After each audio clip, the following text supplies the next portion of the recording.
Mama, e ca de exemplu dacă ți-ar suna de la școală, da? De exemplu. Așa.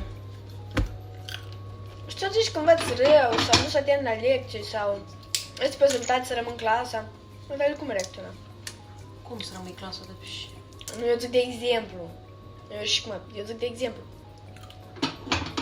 Doamne ferește, faci și cu tine. Eu la tăți am spus în Moldova că tu ești cei mai bravo aici în Anglia, înveți cei mai ghini și ce înseamnă să rămâi clasa și... Eu am zis de exemplu. Dar nu și e, tu nu e așa exemplu că nu-i plac chiar. Mă tare că de ce e tot în serios?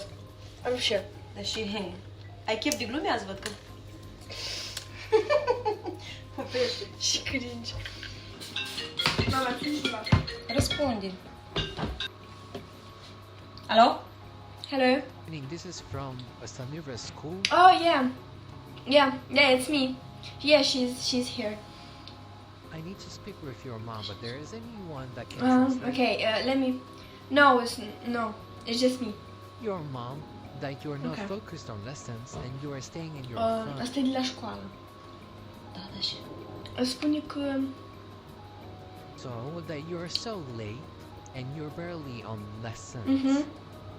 Yeah, I will translate. Yeah. Spune sorry. Spune sorry. Ce? Spune sorry prima dată. Sorry, yes. Spune că... I will talk to her.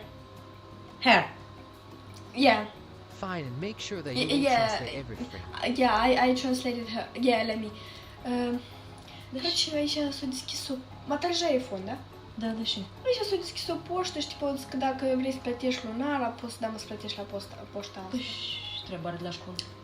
Nu știu, așa, tipa informează toată lumea. Thank you. Yeah. Have a nice day. I will translate to her, of course.